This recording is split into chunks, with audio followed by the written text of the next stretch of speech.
이것들이 내가 배우고 싶어. 화성시 의회는 죄송한 차원이 달라질 그 시민이 주인이 되겠다는 거예요.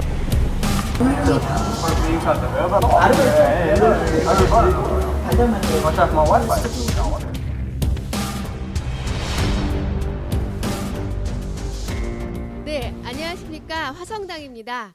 이번 코너는 비대위 인터뷰 코너입니다. 오늘 특별한 분을 또 소개해 드릴 건데요. 기획행정위원장님이신 김도군 위원님을 소개하겠습니다. 예, 안녕하세요. 화성시 의회 기획행정위원회 위원장 맡고 있는 김도군입니다. 반갑습니다. 네, 반갑습니다. 네, 반갑습니다. 예, 반갑습니다. 네, 일단 저희가 이렇게 모시게 된 이유 중에 하나는 주민 참여와 자치에 대한 지금 변화가 많이 일어나고 있는 걸로 얘기를 듣고 있습니다. 그래서 그거에 대한 계획과 현재까지 진행되어 온 경과라든지 이런 것들을 좀 들을 수 있었으면 하거든요.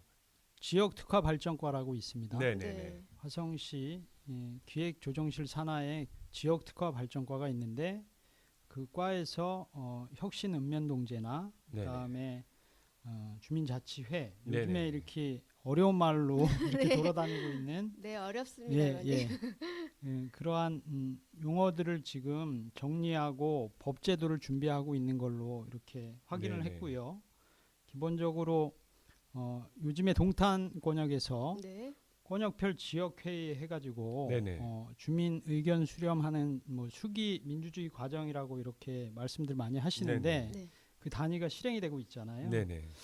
저 단위가 무슨 근거에 의해서 하는 거지? 저희도 되게 궁금했습니다. 네. 네네네. 근데 목적적으로 뭐 결론부터 말씀드리면 서철모 시장님이 네. 시장이 그전에는 일방적으로 결정하던 시정의 방향과 네. 예산의 방향을 주민들하고 수기 과정을 통해서 주민들 손에 의해서 자치적으로 결정하는 구조를 직접 실천해 보겠다라는 취지인 것 같습니다. 네. 그래서 좀 시간을 가지고 제도도 마련 중에 있는데 조금 안타까운 거는 약간 급한 건 있어요. 네. 저희가 볼 적에는. 네. 그래서 제도의 마련이나 이런 과정들이 더 시민들한테 알려졌으면 좋겠다. 기존에 좀 오히려 이것을 만드는 지역회의를 만드는 과정들의 중요성이나 이런 것들을 알려내는 데 먼저 주력을 하고 바로 실행했으면 좋은데 그냥 일단 시작부터 하셨기 네. 때문에 저희도 뭘 하실라 그러지? 네. 뭐 이런 걸 되게 궁금해했었습니다. 그래요? 예. 사실은 주민 입장에서 음. 시민 입장에서 봤을 때는 원래 어떻게 했는지를 몰라요. 그래서 이제 원래는 주민이 참여할 수 있는 게 어떤 게 있는데 그것이 어떻게 바뀌고 있는지 그렇게 설명해 주시면 조금 더 귀에 잘 들어올 것 같습니다. 예, 잘 들어주셨습니다. 네. 쉽게 기존에 네. 우리 이 주민들이 가장 행정을 편하게 만나는 공간이 읍면동 사무소였습니다. 네. 읍면동 사무소의 체계를 바꾸는 게 혁신 읍면동제인데 네. 읍면동 사무소에는 행정에서 과장급, 네. 읍에는 국장급이 나와 계십니다. 가장 높은 분 예. 말씀이시죠? 그래서 행정의 인원들이 뭐 적게는 12명에서 많으면 25명까지 이렇게 배치되어 있는 게 읍면동인데 네. 이것을 민간에게 돌려주겠다는 거예요. 혁신 읍면동제는. 그래서 최종 방향에서는 네. 읍면동장님이 민선화되는 것까지가 최종의 목적이고요. 그 다음에 주택의 행정에서 봤던 복지 업무랑 네. 마을 만들기 업무가 있습니다. 네. 큰 틀로 네. 두 가지의 틀을 민간위원을 뽑아서 네. 그것도 민간화하겠다는 거예요. 사유가 뭘까요? 왜 민간화를 어, 하시죠? 애초에 주민자치, 지방자치의 최종 목적은 이러한 행정이나 네. 민간 주민의 자치 실현을 최종적으로 이 지방자치법에 목적을 두고 있는데 네. 그것의 실현을 위해서는 정말로 읍면동에서 일어나는 일까지는 주민들 스스로가 참여해서 지역의 정책을 결정하고 예산도 집어넣고 네. 그것을 실행할 수 있는 구조를 만들겠다는 거예요. 그게 그래서 이런 거라고 보시면 돼요. 네. 그동안은 중앙에서 모든 걸 다 했잖아요. 네. 그렇죠. 가령 쓰레기 문제 이렇게 해라. 하자라고 네. 가령 뭐 했어요. 근데 네. 각 지역마다 특성이 다 달라요. 네. 그럼 그렇죠. 우리는 꼭 그 방법 아닌 조금 다른 방법으로 할 수도 있는데 하고 싶은데. 그거를 할 수가 없는 구조였던 거죠. 네. 근데 이제 우리가 결정해서 할 수 있도록 해주신다는 그렇죠. 말씀이시죠. 예. 그렇죠. 한편으로는 저는 말씀드리면서 어떤 생각이 들었냐면 굳이 그걸 다 원하지 않을 수도 있을 것 같아요, 의원님. 왜냐하면 그냥 알아서 좀 잘 해주면 좋지 우리한테 미루는 것 같은. 이 아까 제가 이제 설명 중에 빠진 게 네. 바로 행정에서 민간으로 바로 이양이 아니고 네. 자체 이양이 주민자치로 바로 가는 게 아니고 네네. 그 사이의 단계들이 여러 단계가 있었습니다. 아, 지금 현재 구조 안에서도 읍면동 지금 행정복지센터라고 이름이 바뀌었죠.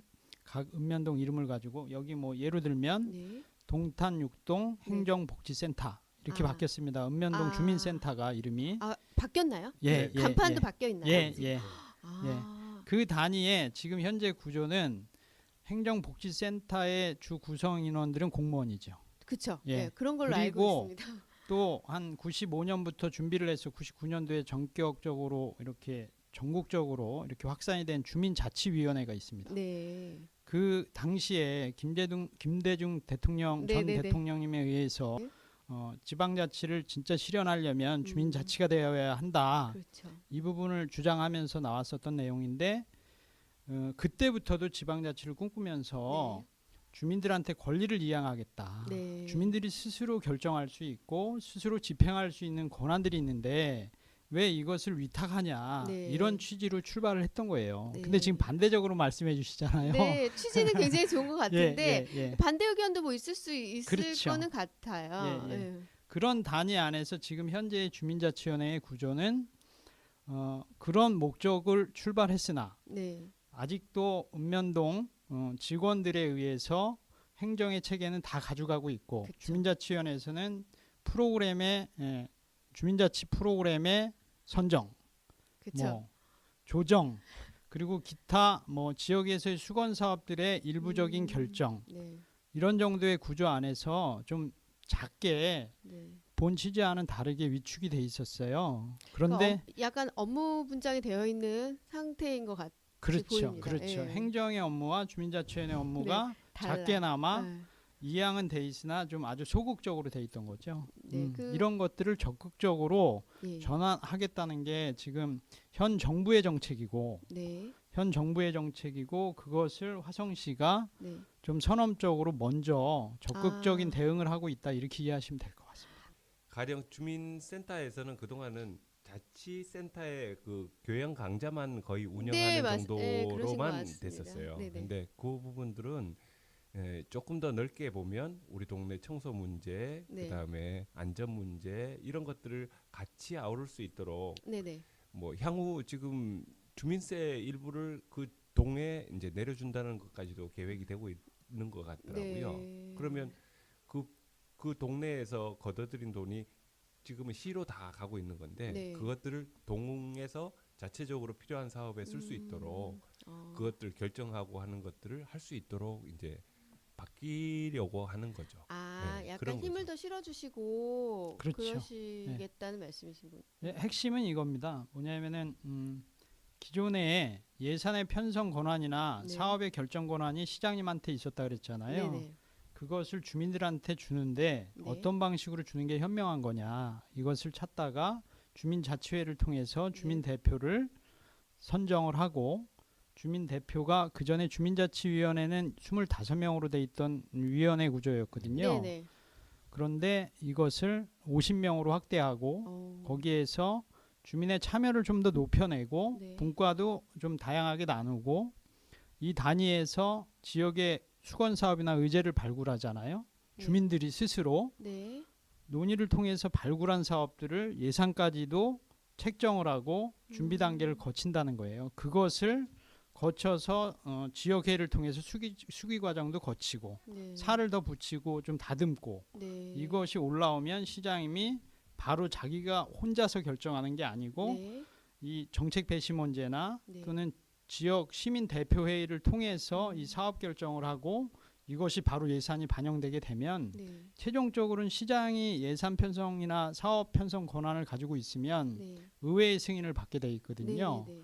그 절차를 거쳐서 올라온 내용들을 최대한 존중을 해서 의회에 바로 보내는. 그러면 의회에서 주민들이 이렇게 열심히 수기 과정을 통해서 올라온 걸 어떻게 의회에서 거부 쉽게 못할 거다. 그쵸, 예. 이 과정들이 되게 주민 참여 과정 안에서 중요한 거다라는 것들을 실행하겠다는 거예요. 지역회의는 모든 사안을 결정하는 구조가 아니에요. 지역회의는 제가 볼 적에는 지역회의에서 결정할 수 있는 또는 주민자치에서 결정할 수 있는 구조는 동단위 구조고 지역회의의 구조는 권역 단위의 구조예요. 그러면 권역에서 주되게 벌어지고 있는 이슈들을 가지고 네. 누구는 내 집 앞에 해달라 그러고 누구는 남의 집으로 보내달라 그러고 혐오 네. 시설 같은 경우에는 네, 네, 좋은 그렇죠. 시설은 내 집 앞으로 가져가려고 그러고 네. 이러잖아요.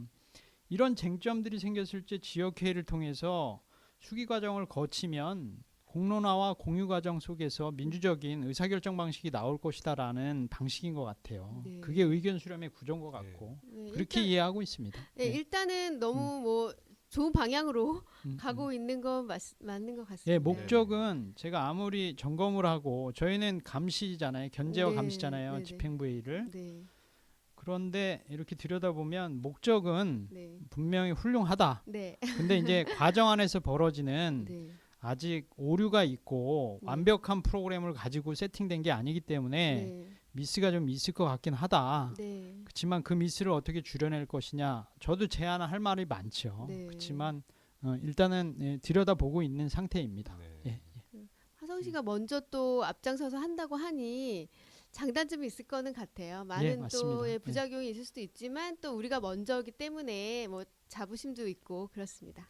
예. 그래서 이거 지금 참여하고 싶으신 분들 경우에 지금 주민자치회 위원으로 참여하실 수도 있고 주민참여 예산 제도라는 것도 네, 있어요. 네, 네, 네. 거기에도 위원을 지금 모집하고 있고 그리고 지역회의도 지금 이제 또 모집을 하고 있고요. 그렇죠. 그죠? 예. 그런 것들이 이 참여를 하고자 하는 시민들이 있다면 다 그렇게 할 수 있는 여건들이 화성은 지금 막 마련되기 시작하는 거라 이건 많이 홍보해야 될 부분이기도 하거든요. 그 공고 저도 봤거든요. 네네. 근데 그거를 할까? 저도 뭔가 좀 생각을 했었는데 네네. 그게 뭐 보수 같은 건 없나요?